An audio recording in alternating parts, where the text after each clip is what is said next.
So with Blindspot coming to the end of the season and coming back in, looking back now, what do you think of Roman, and like how do you play him, given like he's such a fractured character, including memory loss? I take it one step at a time. He's obviously a very complicated guy, and depending on, I literally, I can't play him with the end goal in mind, because I don't know what his end goal is. I've really got to take him scene by scene, and we've seen him in so many different facets to him. You've seen it's just straight out sociopath early on, and then his memory being erased, then you see the more good-natured Roman, the more childlike qualities coming through. So yeah, in that way, I literally have to take it scene by scene and get to the crux of why that particular scene was written. What did you think regarding Agents of S.H.I.E.L.D., your storyline, your character arc, and how it came, how it finished up? Yeah. Bastards. No, look, I think it's a really good way to go out. If you have to go out, why not blow yourself up in the supervillain in space while saving the girl in the world? It's kind of brilliant to, when you say that out loud, that's awesome. As an actor, obviously, not as a real life person. It was a really fantastic end to the journey of Lincoln Campbell, I thought. I think the writers did a really good job. Kind of creating a really heroic moment for a character that didn't see himself as a hero. I thought it was really well done, and it all came together well.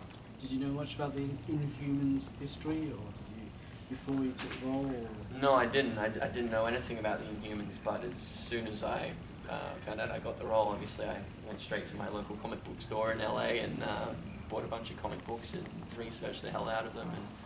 And I thought it was fascinating, and I'm actually really excited that ABC are doing Inhumans. Be very interesting to see how that turns out.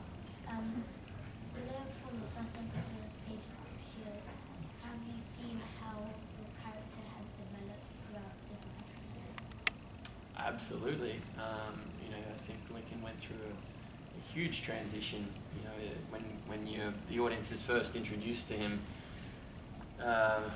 his role is really a side character, but to introduce Daisy and the audience to the world of Inhumans, that's essentially the role that I played, which was really interesting. But then obviously as we transitioned from season 2 into season 3, I was promoted to series regular, and they really fleshed out my character a bit more, and you got to get to know Lincoln, which was really nice. Obviously, as an actor, you want to play a three-dimensional character, so it was nice to be given a backstory and see how that kind of transitioned through to him doing what he did at the end of season 3. And Rebecca, have you been having a lot of fun with the originals? I think fans have been having a lot of fun with your character. Is she crazy? She's crazy. Obviously, she's definitely the best. My favorite character I've ever played. She's so much fun and so menacing and unhinged, and anything is possible with her.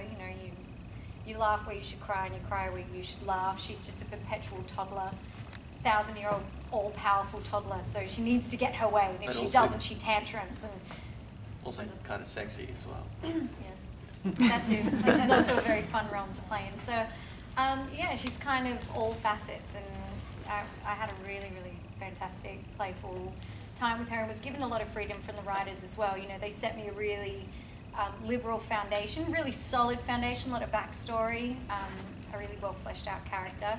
But that foundation also gave me the tools I needed to kind of fly from there and go, what's possible with this character, and what can I do? And sometimes you do a take of something, and after the director would say cut, and I'd be like, did I just do that? That was messed up. Like ripping someone's throat out and then giggling and like trotting down an alleyway and just going like, that was evil, man. Where did that come from? But it's, when you're given that world to play in, it's it's liberating and it's creative and it's why I'm in this industry. You know, it's explorative and just fun. And I've Just been on straight my up best fun. behaviour ever since. Don't mess. Don't piss off Aurora de Martel. I'll tell you what. So that was really fun. Obviously, I mean, fans have their favourite moments, like the kind of stuff you're mentioning. Are there particular scenes, particular even little moments that just for you, looking back, make you smile a lot when you see them or think about them? There's one moment, it was so stupid, but to me it was so fun. I got to talk about Rebecca being under the ocean, and I was like, with the fish and the little crabs. And I got to do a moment of like the little crab pincers, and that obviously wasn't written, that's just me being weird, coming out. And it's just so nice, because usually you're playing the love interest, or I don't know, the uni student, or, you know, usually you have a very set, like, this is the story you're telling, this is the character you're portraying, and this is your function in the story, you know, so you don't get a lot of freedom to play within that. You just need to, you know, serve the function of the story that your character is telling, you know.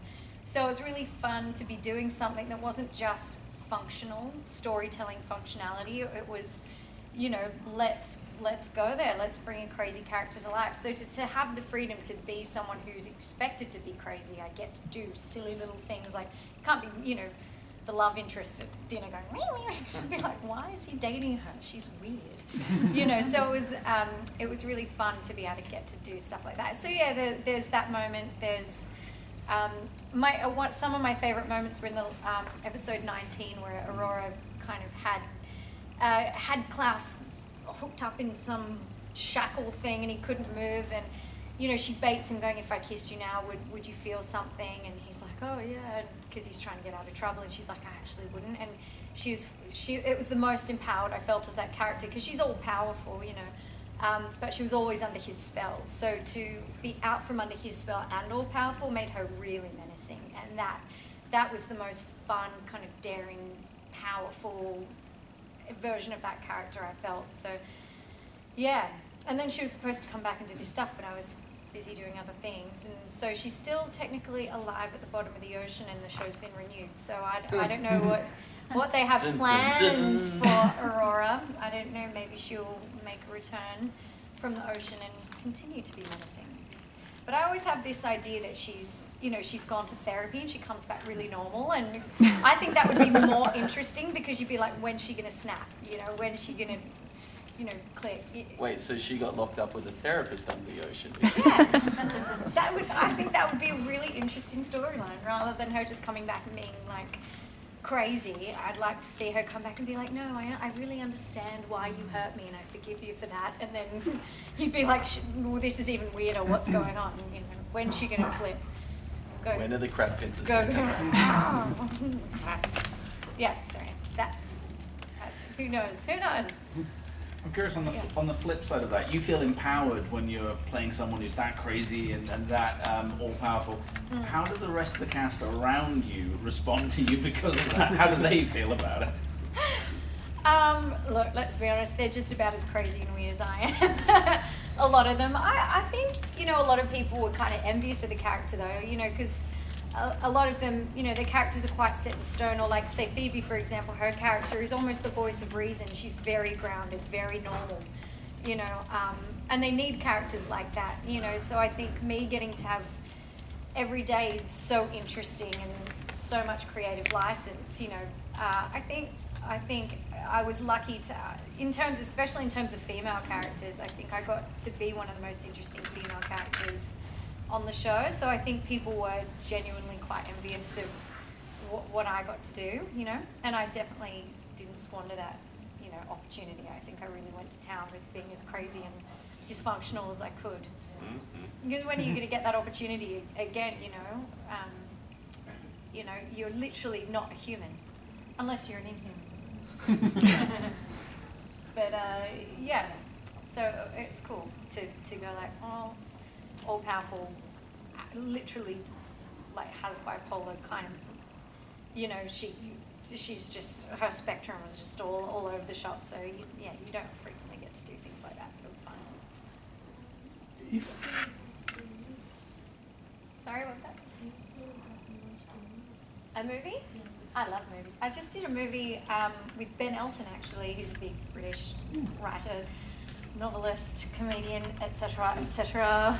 accolades to Ben Elton. So we just did a film together back in Australia last year, which is going to come out in September this year. So that's very exciting. I get to play musician, so that's fun. Musicians are also crazy, but not as crazy as 1,000-year-old vampires with bipolar. So, yeah. Last question, I guess obviously you guys are working on these fantastic international projects, but you both got your start domestically with the Australian television. I'm curious, can you talk a little bit about that experience and why it's such a rich breeding ground for international superstars? Look, I think unfortunately the Australian industry is just so small, you know, and like once you get a job in Australia, you know, if you're lucky enough to get a job on Home and Away or Neighbours, which, you know, I think of as the two tent poles in the industry because they're the two longest running shows, and so, you know, at some point almost every actor has had some sort of a role on one of those shows. We were both fortunate enough to work on Home and Away for, you know, Beck was 4 years, I was 3.5 years. You know, that's a lot of episodes, that's a lot of time on set working with different actors, multiple directors, different writers. You know, the experience is amazing. And so, you know, if you are focused and you're like a sponge, you know, you're learning every day, every week, then you'll get, you know, so much out of the experience. But if you get caught up in the bubble of it and, you know, think that you're a celebrity when you're in Home and Away, then, you know, you probably won't do so good because your focus is on the wrong thing. But I think both of us, you know, focused on the acting whilst we're on Home and Away, and, you know, I think it's served us pretty well in terms of our transition into the American industry. You know, it's not all that, it's same but different. You know, it's the set's a bit just bigger. Maybe you feel a little bit more pressure because there's more money involved. But, you know, if you're focusing on doing your job as an actor, doing your best to bring that particular character to life, then you know, that's all you can do, and, you know, that's where you see the results, I think. Yeah, I think you know, the jobs back home, there's not a lot of room. In fact, there's no room for divas. No one's a superstar. You know, everyone's a human doing the work, and I think that breeds a really strong work ethic. And I think people that really, you know, take acting seriously, they get in that training ground, and they, you know, they get to explore and experiment and push the boundaries of their creativity. And you do that for 4 years and learn the technicals of being on set all the time. You're just there, like, you're just a machine, and you're pumped. You know, you want more. You want to do bigger. You want to continue to push yourself and see what you can achieve and how far you can go. And, you know, so that's a great thing about, you go to the States and suddenly you're on set for Agents of S.H.I.E.L.D. and you're like, wow, look what they can do with their money and their resources, and so what can I do in this world? How can I push myself further? And you get that adrenaline rush of like, oh, I've got to step up again. Again. I think you get addicted to the rush of the challenge of, I have to meet this. I have to meet this standard. Now push myself, meet that standard. And you're constantly growing and expanding yourself and challenging yourself and seeing what's possible. What can you do? And I think that partnered with the no diva complex and complete work ethic, I think breeds, you know, an army of Australian actors going over there and really giving it a good shot. And also, you're spending all your money. You can't get a job because of visas, and you've left all your family. You're a 14-hour flight away from everything you hold dear. You know, so it really separates the wheat from the chaff. Whereas, I think if you're just born and bred in LA, you know, you can definitely take it seriously. But you're going to your mum's on the weekend. You have a part-time job, and that, like, no, I've put everything into this. I sold my car back home. I don't, you know, I'm everything.